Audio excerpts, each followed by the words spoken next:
I think some people take a job and they just are looking for a paycheck. Yeah. Maybe some of the perks. But one thing I do and will do to this day is when I'm in an environment, I want to learn from anybody around. So I'm going to the marketing department. I'm going to the team operations department, wherever I can have a conversation with somebody. And sometimes it's not even just for me, it's for, now I have this information that if I know somebody that's a graphic designer or, so there's so many jobs within the NFL that it may not even be for me, it may be an opportunity to help somebody else out.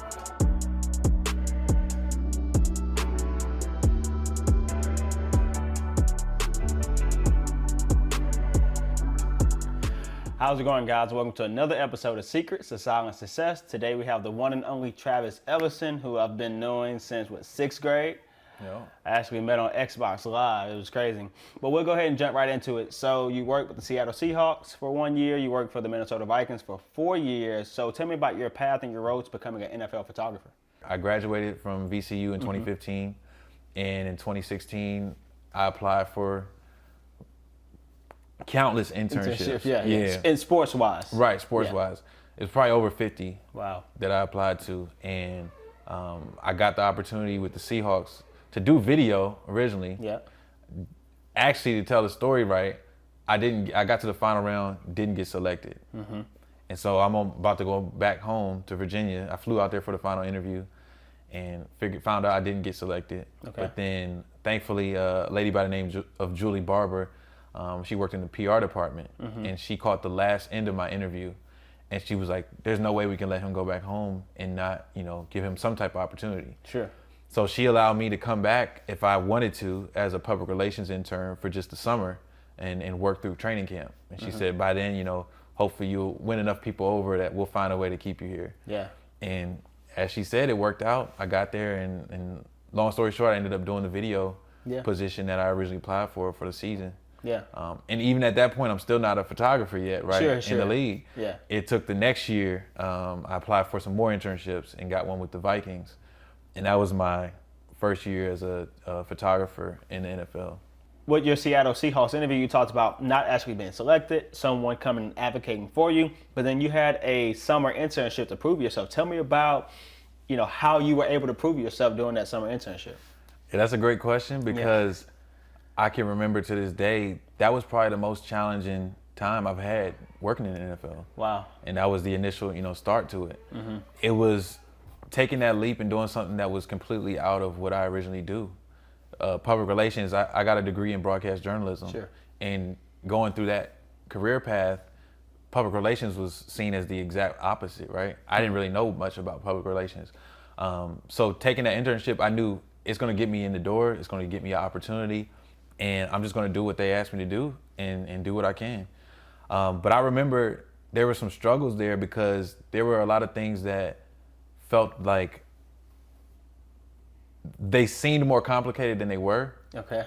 And then I would see somebody else that was in my department do it. Yeah. And then I'm like, okay, I could have done that, but I wasn't sure. Yeah. So then, just over day after day, week after week, I became more comfortable, and I really started to enjoy it. I was able to add that to my repertoire of like, I'm not just a photographer, I'm not just a videographer. This public relations side is gonna help me throughout the rest of my career. Sure. Because it kind of unlocked something else in just how I approach what I do. Listening in on interviews and making sure there's nothing controversial happening. Yeah. Making sure you're showing the team and the organization and the individual player in the best light possible. Yep. Not allowing information to just leak out, things of that nature. So yeah, helping the players in the organization look the best it can, and just, all those different things. Got you. So you talked about, working with the teams, working with the players. I mean, you had some unencumbered access to the team, to players. What was that experience like, being a photographer, working with some of the best players in the league? It was amazing. I mean, I've been around sports my whole life, Yeah. and being that my brother's 4 years older than me, I've seen some professional athletes, I've seen some, college athletes, high school, Sure. and have been around them. And to me, it was really natural. Every day I'm like, wow, like I'm really working in the NFL. Yeah, you really like texting NFL players, right. It's your boy. Yeah. So it's cool, and I never wanted to take it for granted. Sure. To this day, I still don't.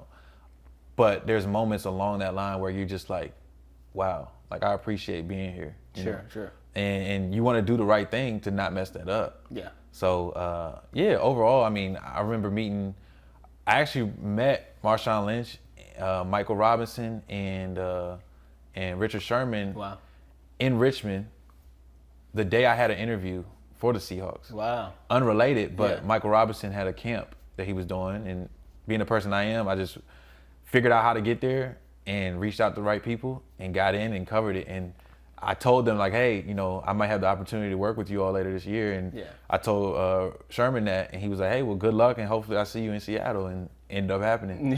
So yeah, it's a great opportunity, great experience for sure. Yeah. So you talked about two things I think that are really important. Well, first, let me take it back. So you've made a transition now from working full-time from a team to doing things on a more freelance entrepreneurship basis. Can you tell me a little bit about what you've learned, some lessons that you learned as an NFL photographer now that you're translating to entrepreneurship? I know you talked about adding things to your repertoire, PR, adding that to your repertoire. You also talked about networking, right? Well, not that a Michael Robinson. So talk to me a little bit about the things that you learned that you're transitioning into your entrepreneurship career. Yeah, I believe I've learned so much. Yeah. It was really like school to me, because I think some people take a job and they just are looking for a paycheck, maybe some of the perks. But one thing I do and will do to this day is when I'm in an environment, I want to learn from anybody around. So I'm going to the marketing department. I'm going to the team operations department, wherever I can have a conversation with somebody, not to just pull something out of them or get something from them, but just one, see who they are and what their journey and story was. But then after that, I want to learn about what you do genuinely, just so I can know. You know, you're maximizing your environment. Exactly. And sometimes it's not even just for me. It's for, now I have this information that if I know somebody that's a graphic designer or is an equipment manager, like who knows that NFL has an equipment manager that you can apply for and get the job, So there's so many jobs within the NFL that it may not even be for me. It may be an opportunity to help somebody else out. But specifically things that I learned was that it's definitely a business and there's so many parts and pieces to the business. Learning about sponsorship and how that impacts the team and organization, how sponsorship is incorporated into the team, and having corporate sponsors versus just one-off sponsors and things like that. Those are some of the things I learned specifically when it comes to photography, learning how to shoot as if you're not going to get to edit this image. Right? We're sending images in real time during games, so as I'm taking photos, I'm adjusting settings to make sure they look as good as possible coming out the camera. And that has helped my workflow. That's another thing, but that's helped my workflow a lot. That's helped me just become a better photographer, because now you're shooting to make it look great immediately. Another thing I'll add is just digital asset management. That's a whole another skill that I was able to learn about how to name my files, how to have folder structures, how to implement metadata into the images. Which is taken for granted for creatives. Right. So, I mean, there's so many things I've learned, working in the NFL and just working in general and meeting people and asking questions and all of that. Yeah. So you talked about, being with the Seahawks in Seattle for a year, being with the Vikings for 4 years. Now you've made that transition to being on your own full time. What gave you, and we had a lot of discussions, right? What gave you that courage to be like, you know what, it's time to make that transition for the freelance entrepreneurship route? Yeah, I think it's a mixture of things. One was the pandemic. Being able to work from home for a year and just getting that step back from not 9 to 5 traditionally, where I'm not going into an office every single day. I'm able to, be at home and work on what I need to work on, but then I have free time to do other things as well. That was kind of encouraging to like, hey, this can be an everyday thing for me. Family for sure. Having my family support has always been, number one for me. Also, just trusting God and having faith, bro, because just trusting that this is what I'm supposed to do. This is the move I was supposed to make. I definitely felt and still feel like there's so much more for me to do. And not that I don't think I maximized my potential at the NFL or working for a specific team or not, but I knew it was time for a shift, right? It was time for a shift. And, you don't wait till the end of the road to then start a new one. You may have to merge and keep it going, So hypothetically speaking, I merge and I'm hitting that next gear. It's time to go. Yeah. So, yeah. Yeah, so you've been at the entrepreneurship thing now for about a year. What are some preconceived notions or some stereotypes that may or may not be true about entrepreneurship now transitioning from that 9 to 5? Yeah, I would say that one of the things that people talk about, and I had a conversation today about this, is competition, right? There's so much competition out there. It's going to be tough to get jobs and things like that. For one, I believe what's for you is for you, and it's going to work out. As long as you put the work in, as long as you keep a positive mindset and keep pushing towards your goals. So when it comes to that, I haven't really seen competition. If I want to work with you, I'd love to collaborate with you. Yeah. And if not, then I'm just going to keep going on my path.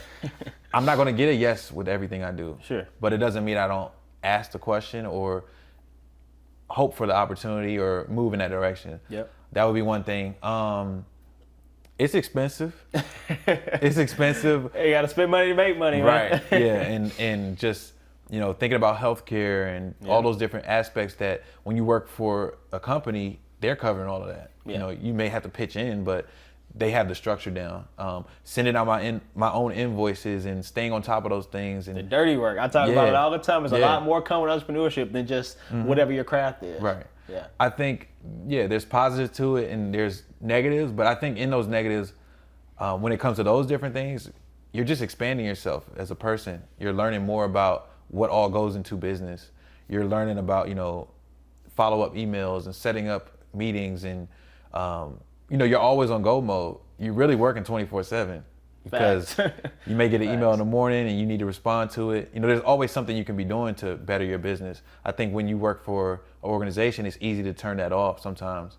But it's very fulfilling because everything you do is for you. It's for you. Facts. Yeah. So the harder you work, the better opportunities may come. So. Yeah, facts. Mic drop. That was fire. So you talked about transitions and taking that leap of faith. I think one of the most courageous things you've done so far is make that move out here to LA, which we are right now. A lot of people talk about moving to LA, but you actually went through with it and did it, right? So tell me about the courage that it took to actually make that leap of faith and move to LA. Yeah, so I'll start. Again, I had this conversation earlier today where I first visited California for the first time. I think it was my first trip to the West Coast in 2011. My brother played semi-pro basketball out here in San Diego. And so that was my first time coming to the West Coast, and I got to experience that, and I was like, I have to come back out here. I have to live out here. And ironic enough, I said I'm going to live on the West Coast and ended up being Seattle first. And then, 5 years later, now it's LA.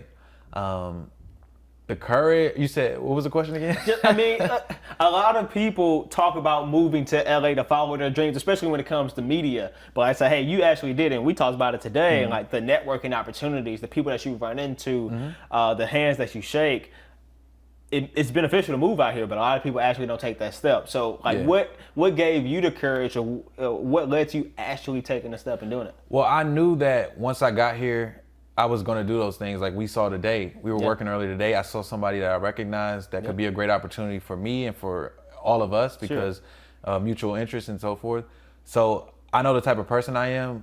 I'm going to take those leaps. I'm going to put myself out there and speak to the right people if I come in contact with them and just be myself, And I just knew that I followed, the voice inside. I followed God and I was told to come out here, And I almost, for a minute, hesitated and said, I'm going to just go back home.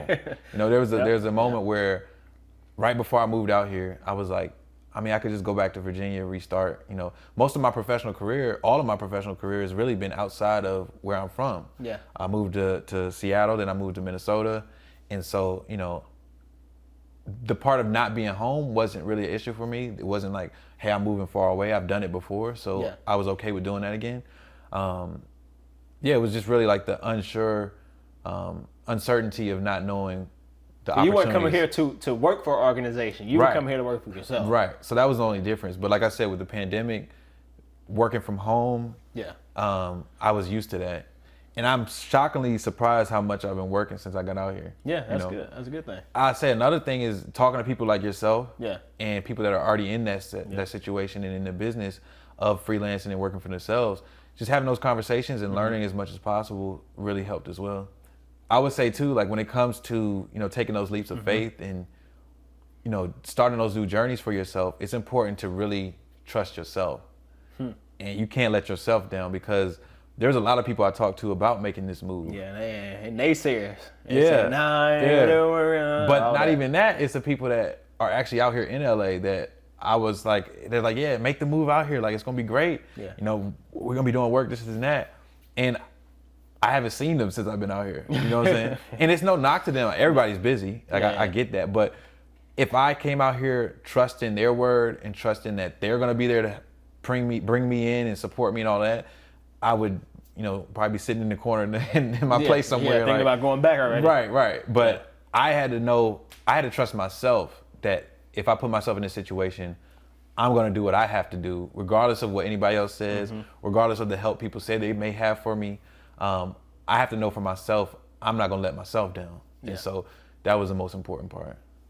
For you, like you said, you were used to it. The homesick wasn't an aspect, but I think what makes your move unique was the fact that not only did you move to LA, which is one of the most, even though you said competition wasn't a thing, but one of the most competitive media places you can move to outside of New York. And then you moved here not for organization. If you already had a gig lined up with this NFL team, with this NBA team, it made sense. Like, you're just going to work. But you were going out here and to make a new network, right? So I thought that was interesting.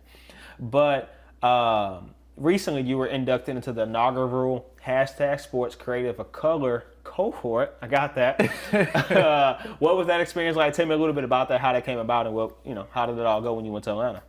That situation actually started while I was still with the Minnesota Vikings. Okay.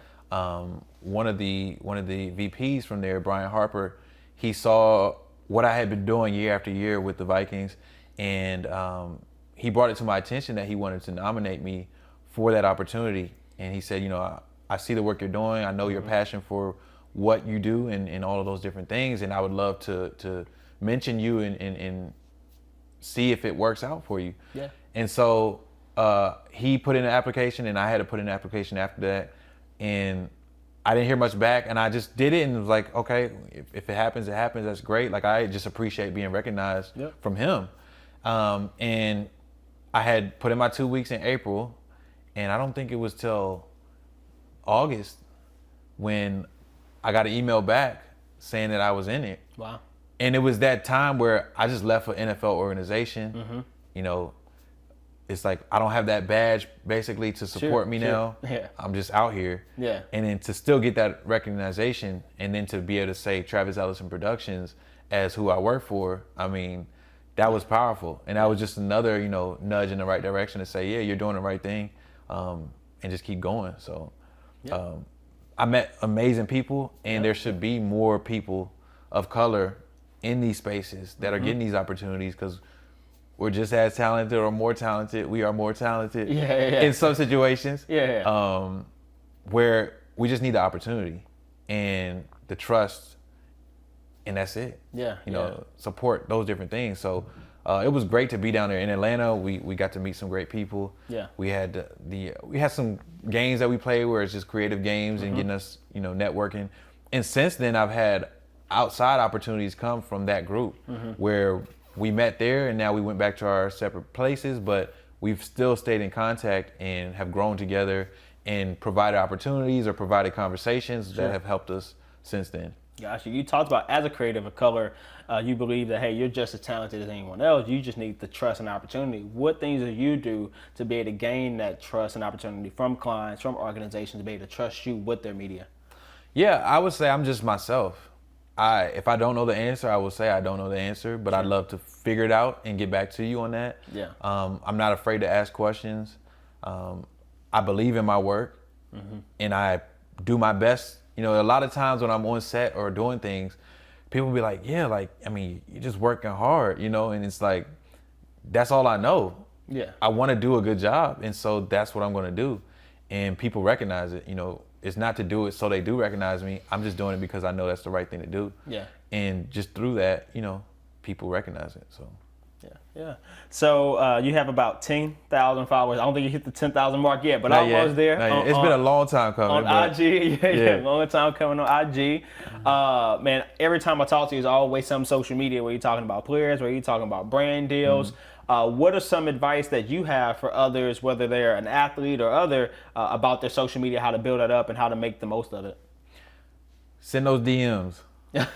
Facts. Send those DMs because you never know who's going to see it, who's going to respond. Yeah. And just the mental note of doing that. Like I said, again, today, I saw somebody in person that I recognized and just went up to him because I had been following him on Instagram and I knew about his work. I knew what he does, and it would be a great opportunity to network. Yeah. So the same way I'll do that in person, the same way I do that on Instagram. Yeah.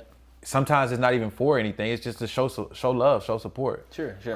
And you never know where that'll lead. So send those DMs and do it in the right way. Really learn how to send messages. Like a friend of mine, Kevin, he put out a ebook recently about what do I even say. I believe that's the name of it.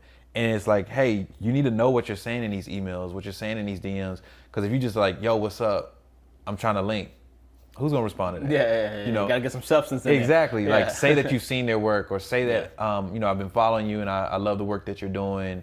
I would love to just get 5 to 10 minutes to have a conversation with you. Things like that. Yeah.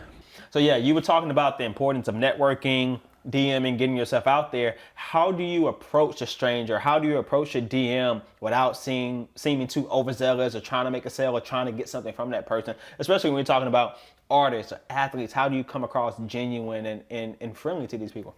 Yeah, I think I start by, if I don't know the research on them, I'll try to get some research first. But if it's a sporadic moment where I'm just seeing them in person or things of that nature, I just start with a genuine conversation. Like, hey, how's it going? And just either show love first, right? Yeah. Like, if you do know about their work, like, hey, I've seen your work. I appreciate it. Like, it's dope stuff that you're doing. Yeah. And not going into it expecting anything, just have a casual conversation. Yeah. And then also seeing how you can provide service to them. If you feel like you know already, then say like, hey, I'm a photographer, I'm a videographer. If there's any time you may need content, I'd love to connect with you, show you some of the stuff I've done. Yeah. If you feel like that can be beneficial to you, then I'd love to work with you, and giving them the option to decide if they want to work with you or not. Sure. They may just become your best friend, you never know. Yeah. I don't ask for photos of people. Like, I'm not going to take a selfie with a celebrity. Yeah. If it happens naturally, then that's one thing. But I'm not just going to be like, hey, I need your photo or this and that. Yeah. And just make them feel comfortable too. Sometimes people don't want to give you their number. Yeah. But I will tell you this, as a tip, get something that you can reach out to them. 100%. I tell you, don't take nobody business. Yeah. Take their business card. Don't give your business card out there. 100%. And you can give them your business card, but make sure you get something that you can 100%. decide, how to reach out. Follow up. Yeah. Follow up 100%. Yeah. That's interesting that you talk about how nuanced and how strategic you are with the messages. We talk about this before we send any email, text messages to people, where I was like, hey, bro, I'm going to type it up and send it to you. Like, we do that back and forth. Right. So I thought that was interesting. Like, hey, your key is DM, but like be strategic about what you're sending people as well. Right. Yeah. It's important because just the correct conversation can get you further than, going viral on TikTok or Twitter, Instagram, anything like that, Yeah. I would say too, for creatives in general, don't focus on the follower count. Yeah. Don't focus on going engagement. Viral. Yeah, because I know for me, I've had Instagram since 2011, or even earlier maybe. But I've had it since it was the original logo. Yeah, right. Yeah. We've seen how many logos it's gone through. Yeah. And I'm just now almost getting to 10K. Yeah. And I've seen people that have gone, 10K, 20K, 30K in a couple of days or weeks or maybe a year or two. But I can't let that stop me from doing what I'm doing and just continue to post and continue to create and continue to network. Yeah. So it's important just to do all those things and don't even let the engagement stop you from posting the content you want to post. Yeah. Because that one time you don't post, it's probably that one time somebody may have seen it, Yeah. No, I respect your hustle when it comes to making those posts. You're always on your phone, whether it's Canva, whether it's like Lightroom on your phone, you talk about just working hard because it's the right thing to do, making those posts as a creative. Even I struggle with this, to be able to make content consistently. That's tough. To be able to post and make content consistently, that's tough. So what's kind of your secret sauce, if you will, of being able to make content consistently to be able to post? Yeah, I would say, to be honest with you, to be honest, I don't know what consistency would be for my content because I really post when I feel like posting. I do try. I know in my head I should be posting right now. I tell myself that all the time. And I think in recent months or recent years, what I've done, you know, working with an NFL team, we have a game every week, so that stay consistent. You know, throughout the season, I'm usually posting every game, things like that.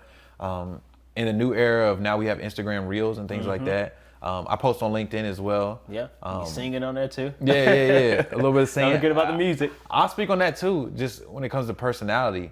A lot of the people that I follow in the creative space, most of the time they just post their work on Instagram, right?